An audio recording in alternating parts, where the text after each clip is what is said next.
Hello and welcome to this episode of Ambush on Air. I'm your host, Sam Bush, and as always, bringing you topical content in the sales, marketing, and partnerships arena, essentially all in the Microsoft channels. So I am beyond excited to have these two ladies with me today. So let's do an intro and then I'll talk a little bit about what we're going to talk about today. So Tania, why don't you introduce yourself? Sure. Hi, everyone. I'm Tania Konczynski. I am the Director of Partner Services at OMEY.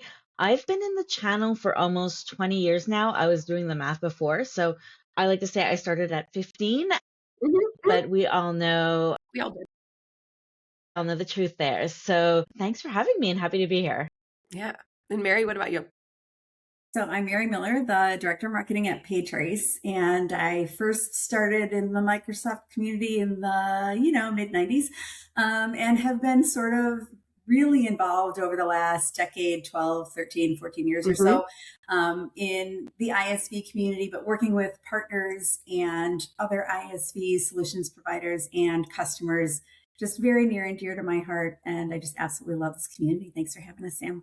Yeah, definitely. So I'll say I'm at 10 years in April. It will be my 10 year of Directions North America. So wild ride. I think I missed 1 year during a job transition, but 10 years since the first one I went to, I guess. Okay, so that brings me to why we're here today. Today, we are going to be talking about the B2C playbook that actually works for B2B. A bunch of us got together and we're like, what sessions do we want to submit this year? What topics do we care about as marketers in the channel? And what are we missing? Or what are things that we're doing that are really working that we want to share with others? And this was a topic that kind of came out of that of, what can we take from B2C and apply it to B2B to really, avoid some of those boring pitfalls that we run into. Tania, I know you have some commentary about how B2B content can be so stale. Do you want to talk a little bit about that? Sure. I think firstly, in 2026, there's no more need to be boring and buttoned up. We are humans first. And yes, the content can be different, but it doesn't mean that your delivery has to be. You can be serious about what you're talking about without taking yourself too seriously. And I think that portrays a certain level of confidence and approachability that we need nowadays. So what we do, keep things short. We don't have attention spans anymore. I can throw a whole lot of stats at you, but it changes by the day. So It does. ask 5 good questions that take 5 minutes instead of 100 questions. And that'll show confidence too. We are so scared that we're going to miss something.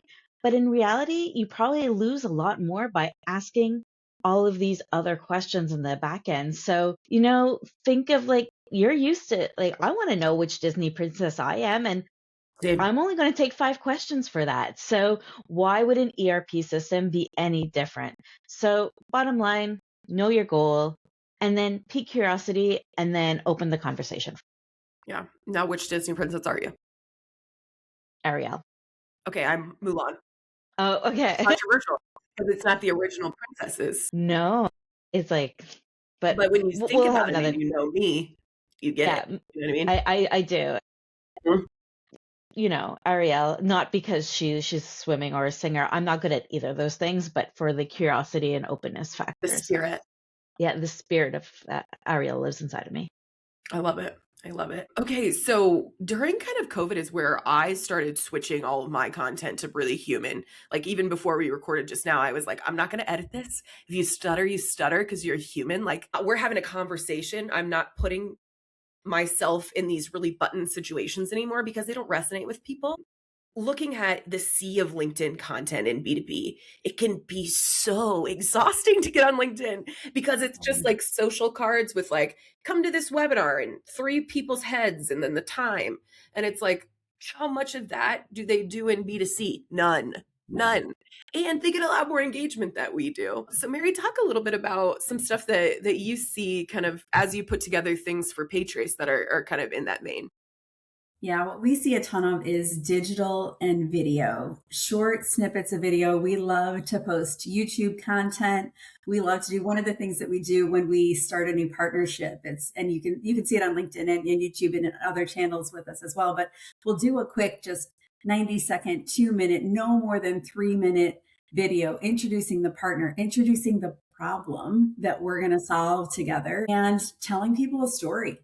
Share with them what's working for people and why this partnership matters to the market, matters to your customers, matters to the partners that we're going to potentially be sharing these solutions with. So just quick digital video hits that Mm-hmm. tell stories, because on a consumer Yeah. level, right, we're all consumers first. We want to have, to your point, that human element. And the more you can share real world examples of why something's important to a customer, a partner, and their audience, it's Mm-hmm. going to mean a lot more than banging your chest and telling everybody, this is great, you should pay attention. Let the story speak for itself. Yeah. Yeah. Have either of you guys done B2C marketing before? Yeah, for about 5 minutes, and Same. hated it. Same. I did it for one job and I was like, oh no, this is terrible. Yeah. There's so many reasons it's terrible, so we won't get on that soapbox because that's not what today's about. But so you mentioned a couple of examples, Mary, on how you really take some of the playbooks from B2C and apply them. Any other kind of campaigns or things that either of you have ran that you saw? Maybe like my favorite B2B brand is actually Ramp. Their credit card and payments processing and all the things. But they took all of those like guerrilla marketing tactics from the 90s and early 2000s on B2C and applied them to credit cards for companies. And I'm like astounded how cool their content is. And I was in an organization that used a different credit card. And I was like, oh man, we could be using Ramp. It's just so much cooler. Like they know how to attract their audience, even though they're B2B, right? Yeah, one of the things we're seeing there is, again, as you think about the B2C mindset as more younger generation influencer decision makers become part of the buying cycle, become part of the influencing cycle, and then also start to make decisions about payments, to your point, Sam. And with Paytrace, what we're seeing is that, the need for B2B payments is very much an embedded solution when we think about the Microsoft ecosystem. But because more and more people are entering that, I want it quick, I want it now, that consumer mindset, we need to support things like, Apple Pay and Google Pay and Tap to Pay, all of those sort of consumer like behaviors that we all expect, but that are now becoming part of the B2B buying cycle. So we're Yeah. definitely seeing a need in that from our product roadmap. And as we tell those stories of, use cases and examples, people get it because that's how we buy as Yeah. consumers. So there's a lot more that I think is making a natural transition as opposed to kind of a forced, like you're trying to be too cute. You're trying to make it too fun. You're trying to make it too, transactional. Make it about a story, make it about a problem, tell the solution. Yeah. Yeah. I love that. One thing I was just kind of thinking about is in B2B, I talk about this all the time, winning the room. There's 10 people that you have to win over. In B2C, you only have one because it's a direct to consumer purchase, right? It's Sam saying, I want those shoes because they look cool, So hit order, everything goes, it's all electronic. I do nothing but hit purchase, right? We need to start thinking about our B2B audience the same way. And we need to sell to each of those individuals the same way a B2C seller operates, right? Instead of going in and saying, here's this campaign with, one line of content that goes to every single type and title, that's dead and people are still doing it. What kind of words of wisdom do you have for those people who are still doing it? Microdosing to everybody in the room. Have a little bit of everything.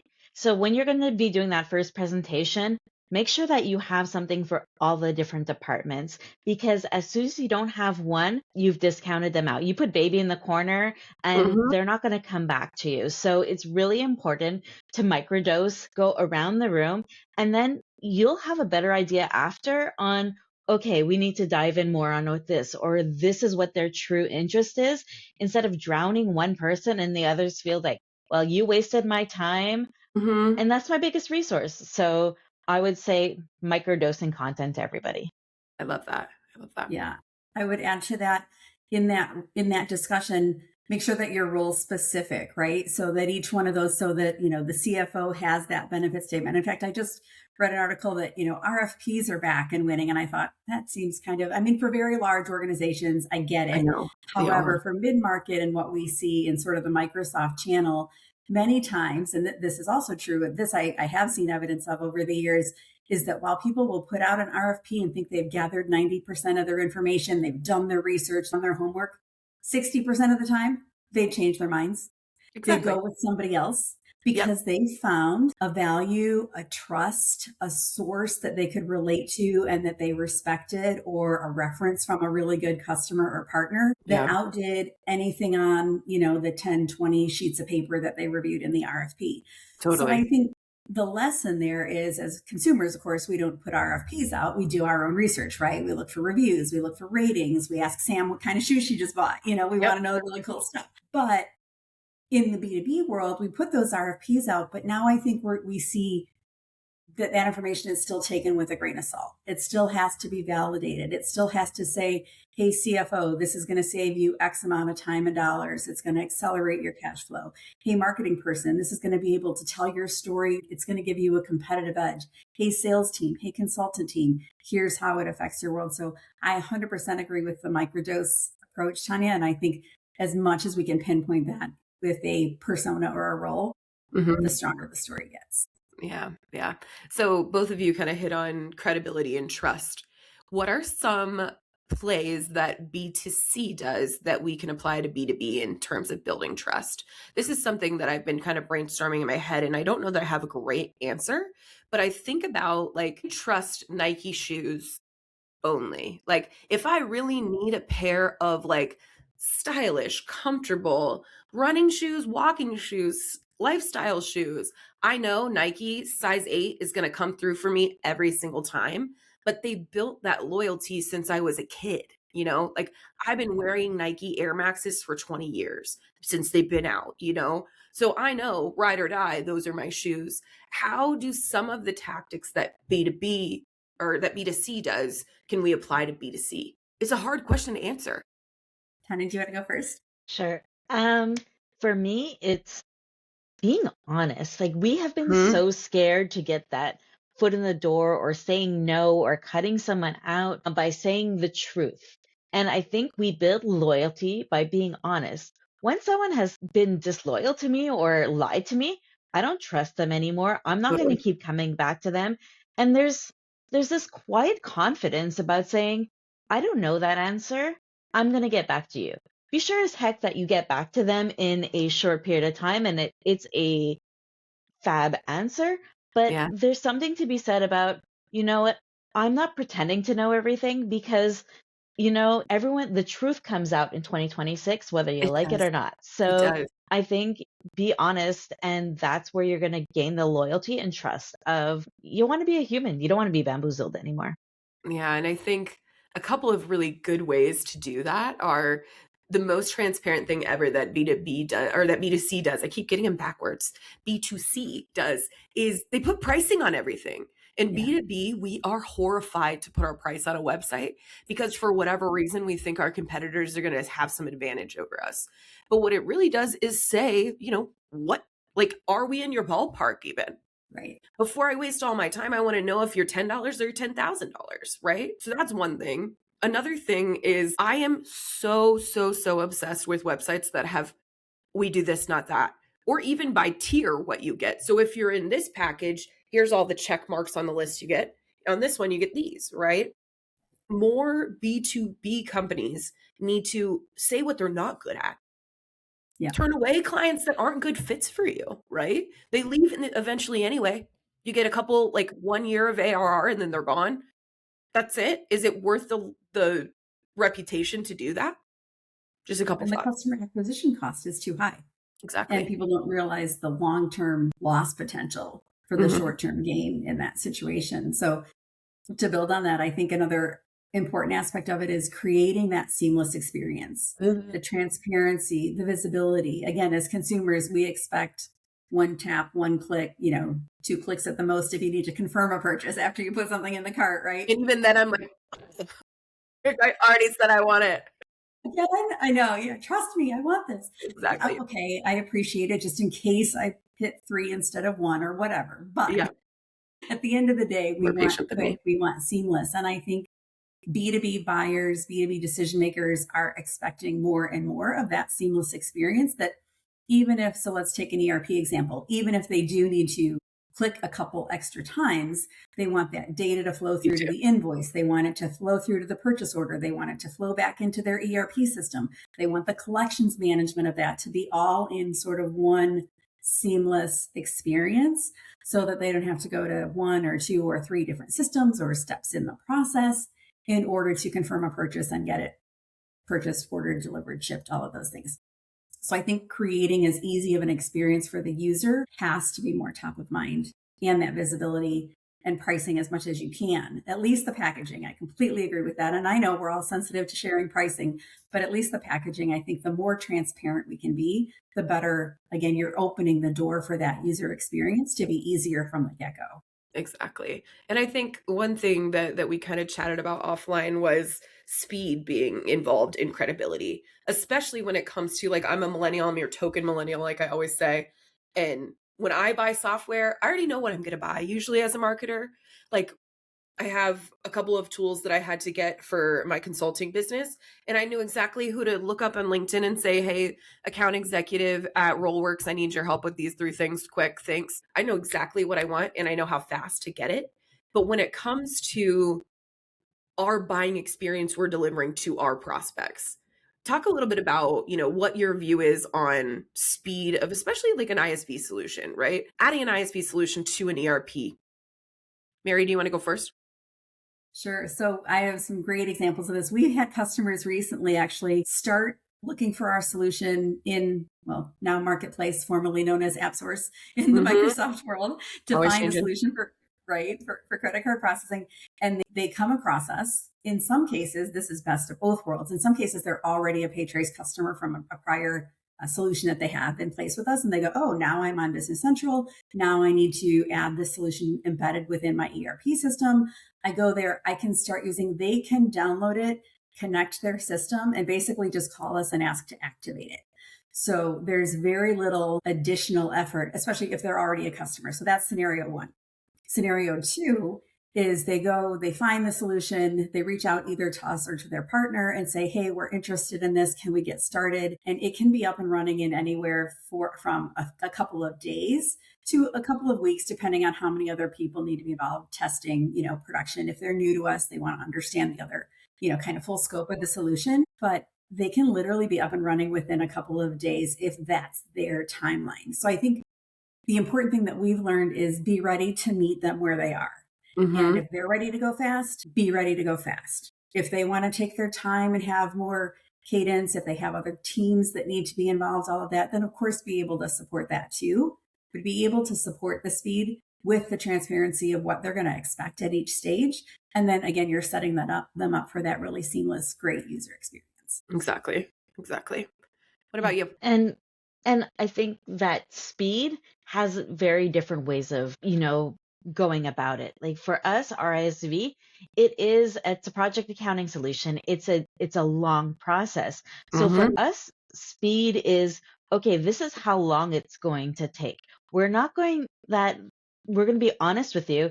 It's not going to be ready in 3 days. You're going to have to put the time in. But where we can speed up the process is go, okay, where do you want to be in 3 years from now? You can't take 18 months to make that decision anymore. The speed of your business is moving this fast, so your decisions have to be made that much faster because this is the time it's going to take to actually do it in the in between. So I think the speed is how fast do you need it to go versus how fast can you make that transaction? That really depends on the type of ISV or the type of product that you're selling in a B2B space. So comes back to don't lie. No one likes a liar. Nobody likes a liar. We're sick of No them. one likes a liar. And now Yeah, we no. can smell you from a mile away more than ever. Hmm. It's so true. It's so true. Okay. So we're going to talk about my favorite topic everybody knows, which is young buyers, millennials. Millennials make up 70-ish% of the decision, like B2B buying decision makers. And then 44% of your official signers in 2025 were millennials. So when you think about getting in front of this audience that is digital first, we still played outside, but we still like wrote our books off of our papers off of books. We got first to use AOL. We created social media, like all of that stuff happened with us. So talk to me a little bit about how you guys have changed how you show up digitally to reach this audience. Tanya, I don't know if you want to go first. Sure. Okay. Comes back to nobody likes a liar. I know I'm I love it. repeating myself at this point, Okay. It's but true. keep it short, keep it bite-sized, get to the point, and then if I'm really interested, make sure that you have that next thing ready for me. Don't make me wait for like a week to figure out what the next thing is. Have it Yeah. ready to go, but capture my attention right away and switch on Hmm. next. Let's go. And I'm an elder millennial, I very love it. elder You millennial, sure are. and I feel the same way. I think that's just how society has evolved in the last like 15 years. Oh, totally. Mary, what about you? I feel like you guys are doing a good job at this. So I think where we really take a stand in that, reaching kind of the millennial audience as well as other generations, is storytelling. Hmm. Be genuine, be conversational, but tell the story of the problem, the solution, the benefits. We just released a great case study in the Microsoft space that included the partner and the customer. And it's a heart tugging story too, because it serves an audience that's got disabilities in some cases too. So like I can't even talk about it without tearing up. It's just such a powerful story. But I think in reaching the audience, especially the younger generation that wants give me the bite size, but give me that emotional pull, right? Make me know that you believe it, that you feel it, that Hmm. I could trust working with you because you care. It's the nobody cares how much you know until they know how much you care kind of mentality. Very And much I so. think, yeah, and in storytelling, you get to make that conversational, but then you also get to say, hey, here's the ROI, here's the benefits, here's the Hmm. results that they saw. So it's Yeah. about the pain point and being real, but it's also about then saying, here's how it can make your life different and better and really Hmm. make that permeate across the organization. And so I think case studies are a great way of doing that. Short videos about those case studies, LinkedIn posts, all the different ways that you can break that up into the bite-sized elements, so to speak. But just having those stories that are just real and emotional and just that you can relate to, that they're people, and that they're people that you can want to work with because they're going to help you solve a problem. Yeah. A couple of weeks ago, I had what we like to call a hard conversation with one of my clients. They're a client that I started working on in, end of August, and they love their website. They're very proud of their customer stories, and they're very like, this is what we use to drive business. And I'm like, well, if you didn't need help, you wouldn't ask me. So what I really got to the root of with them is your website says on your customer stories the number of invoices that have been processed and the number of tasks that have been done, but it doesn't speak at all to the pain of the person. Like, Yeah, this customer story would be astronomically better if it said it saves Susie 2 hours a day during her monthly close. right. That's what people care about, is how it affects them personally. Like, Personally. customer proof is only as good as you can get it. Like, for millennials especially, we only trust peers and we view the internet as our peer as well, right? Anybody on the internet that says something, I could read it and feel some sense of connection to it and believe it. You know what I mean? It's kind of messed up how we are, but that's the truth. I'm getting to the root of us. But when it comes to customer success and customer stories and customer proof, I love reading reviews, but you can always tell the ones that they got an incentive for. They're Yes. two sentences. We love this hippie woo woo rah rah, right? You can always tell the ones that are real.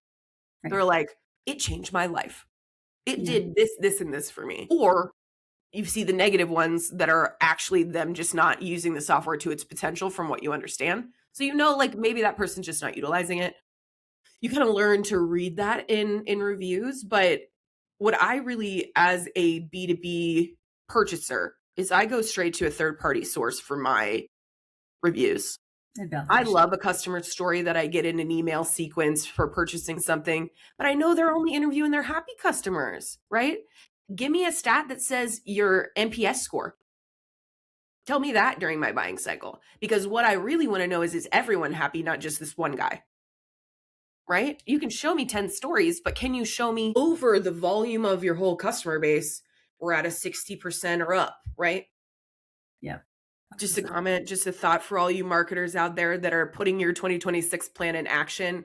Maybe go in and cross the line out about a bunch of customer stories and really think about getting your NPS score set up and integrated and use that in social proof. But just a thought, just a thought. Free advice from Sam. Usually I charge. Okay. Fair.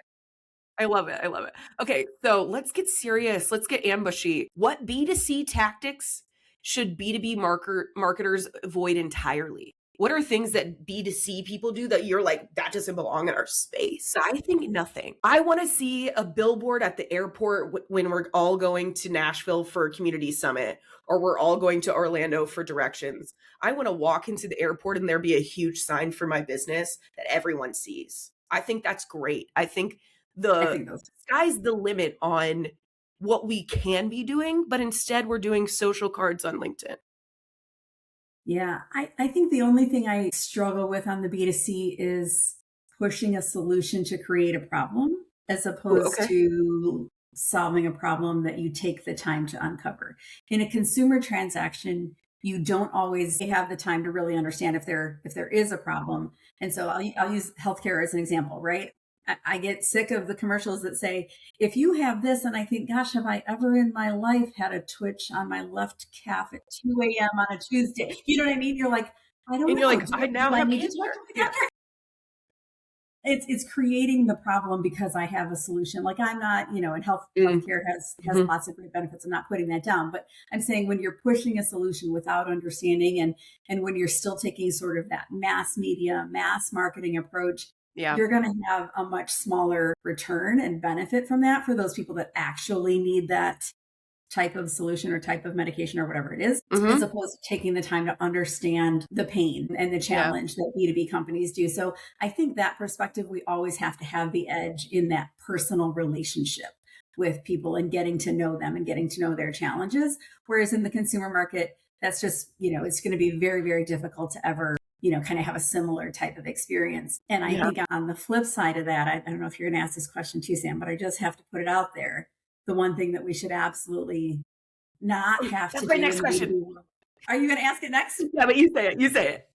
All right, cool. So I just have to say, I got to have a one pager on that. How many times do you guys get asked that? I'm like, I want to just cry, right? For me, there was one job I had where everything had to be a data sheet, not a one pager, a data sheet. And I'm like, for who? You. Yeah. Nobody's reading this, but I'll write it because I'm new to work. So I'm like, yes, sir. Yeah. But now if someone asks me for a data sheet, I'm like, I've got 50 questions for you before I'll do it. Right. Exactly. I need 6 examples of how you're going to use it. Not 1, not 2, 6. Right. Because it's a lot of time to put stuff like that together and who's reading it. Right. Yeah. Exactly. No, I'm going to send it to all my friends. Exactly. No, you're not.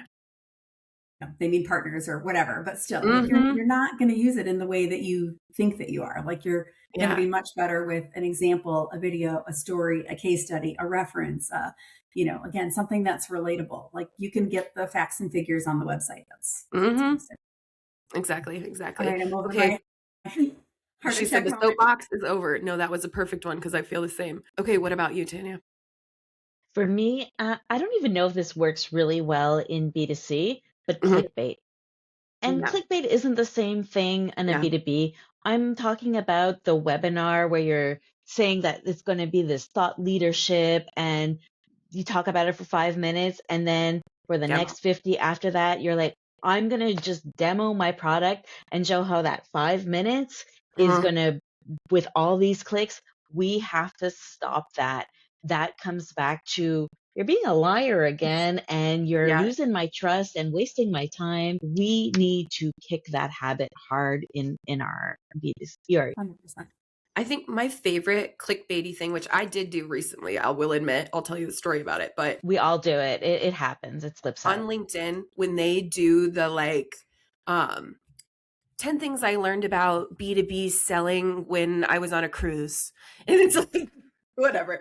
So I did one a couple of months ago when I was traveling for work and I had a leak in my bathroom and my whole ceiling fell out in my kitchen.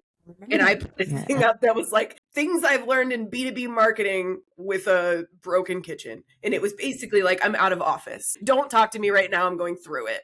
But That's one that I'm done with, is the hook, and then you have to click more to see the rest of the story. Just type the words at the top. Right. Yeah.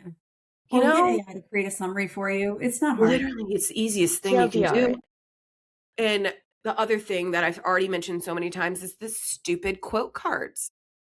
If you have, I get it. Every marketer, we love to use Canva.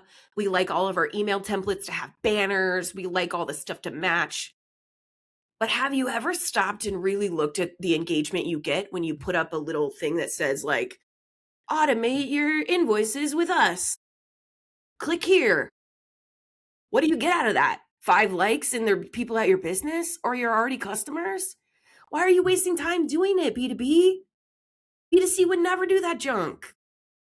Instead, maybe have a person on there that says, I save 40% of my weekly time on this.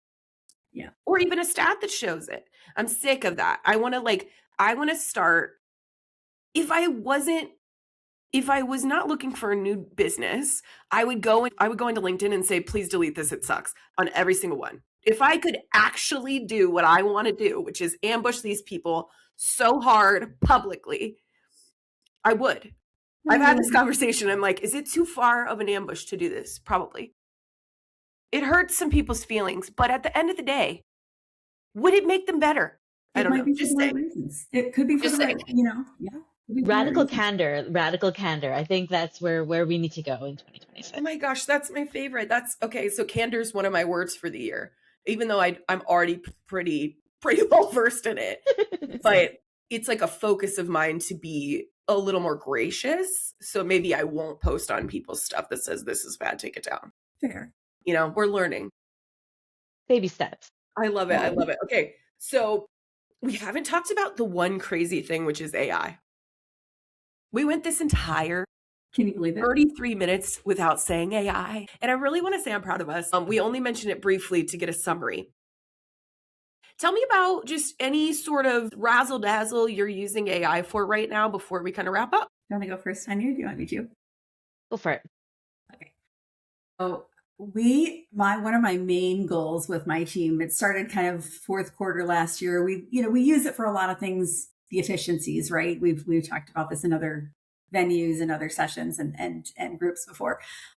Efficiencies for sure. But I really pushed my team fourth quarter to find new and different ways that we can use it for, repurposing content, for shortening content, for distributing content to these different roles and audiences that we've talked about. And now we're going to take that even further in 2026 to be more, can I find a better way to represent this graphically? Can I turn this into a podcast very easily? Can I take this case study and create it into a quick video? All the things that really kind of push the limits of what we're typically used to doing on a regular basis. Can I re-summarize the blog and reword it for all of my partners to take and have unique content so that it doesn't, still uses our core message, but that it's going to make it easier for partners and others to consume and share with their market, give them a custom graphic. I've been having a ton of fun with this personally in my role. And then I'm also pushing my team to just get creative with it. There's nothing you can break. There's nothing that you can screw up so badly that we can't go back from. There you go. So have fun with it, push the limits and see what it can do. And then we can decide what of those things we actually want to use. But I'm really looking at 2026 as a, rip the Band-Aid off and just dive in head first and let's see what it's capable of. That's not just going to make our lives easier and more efficient, but that's going to really take our messaging and our presentation and our brand to the next level. I love it. For me, I see it as a way to take away that personal thing. When we were talking before about getting feedback, it's a computer. Mm-hmm. It'll tell it to you like it is, whether you like it or not. Yeah. I've been using it a lot more from a feedback perspective. What can I say differently? Mm-hmm.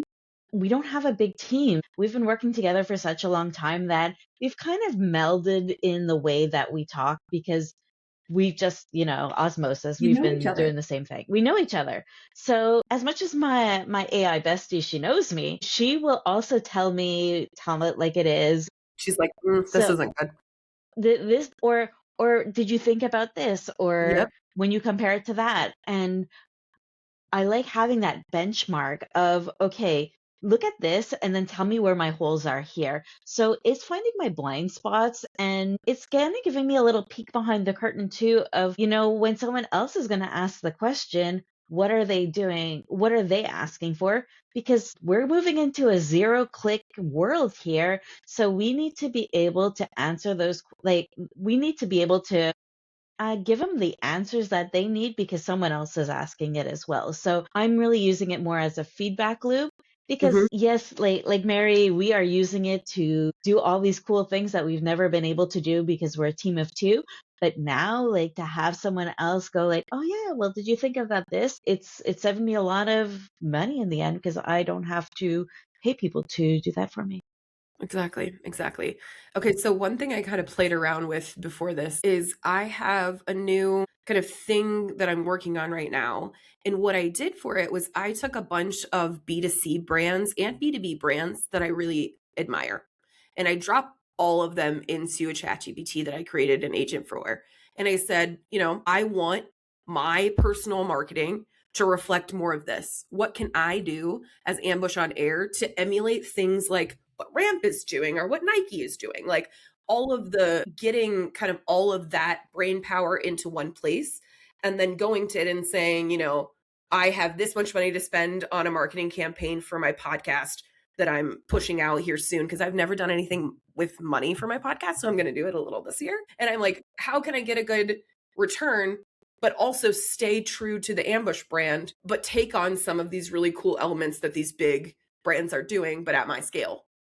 So I'll keep you posted on how it goes, but I think that's a fun thing to kind of try to do with your own business and your own brand is take some that you really want to emulate or things that you're like, they're doing something really cool with their content. How can I, as Paytrace, take some of that and infuse it in what I'm doing? So just an idea. Again, I'm I giving this like it. stuff away for free in this podcast today. I live for it. Okay, ladies. Well, we are at the end of our time. Any final thoughts or words or feelings about people who are kind of stuck in the B2B? We're writing the same blogs, we're writing the white papers, we're doing the social cards. What's some advice you have for them? Don't be scared to break the mold. Just try new things and test it. And if it doesn't work, start over, because the cost of getting started and testing so many of these things now is not what it used to be. You don't need to hire an agency and spend $15,000 to get a one pager. You know what I mean? Like you can do so much more internally with your own content, with the addition of AI, with some summarizing tools. There's very little risk and a ton of reward. So test it, try it, trash it if it doesn't work, and start over. I love it. I love it. So Other you than not stole being a mine. liar. Yeah. Don't do Don't that. be a liar. Never do that. There's yours. Yeah, yours is don't be a liar. And also not to be scared. And then I was like, oh no, Mary took my answer. So the other one I had is check your ego at the door. I think there is something to be said about, like, oh, people they don't want an accounting system, they want an ERP system. But find out what the people are actually writing in their questions. Maybe for them it's an accounting system. You can microdose, educate them later on what the differences are, but check your ego at the door. Use the language that the other people are using. You'll be smarter than the average band. Yeah. For me it's don't wait, just do it. If I've learned anything in the last like 18 months of a chaotic career, you guys all know and seen it on the internet, right? If I've learned anything, it is don't wait and really trust your gut on what you're doing and why you're putting this stuff out there. And if you have an idea, just go do it. Like, this podcast came out of like a random conversation with a friend. And then the next day I was like, I'm going to record an episode. And I didn't wait. Instead, I did what I knew I wanted to do and really establish a leadership platform for myself by just jumping in. So B2C, they jump in all the time. If they've got a crazy idea, they just go do it. Like following some of these people on TikTok, they do the craziest stuff. But they have great brand credibility, great brand trust, like all of that stuff. And you don't get it by staying in this safe lane. You don't get where you're going fast if you always drive in the left lane or the right lane. We want to drive in the left lane in this case. I can't tell my right from left. I always have to do this. Depends what country you live in. If someone's listening to this in Australia, then you were right on track. Well, I am a global podcast person. I have some There we global go. Yeah. new. Okay, awesome. Well, as always, it is so fun talking to you ladies, and I think this is going to be a great episode for the listeners. So I really appreciate the time taking away from your day job to talk about B2B, B2C. Thank you Our so much, pleasure. ladies. And as always, thank you guys for listening. Party on.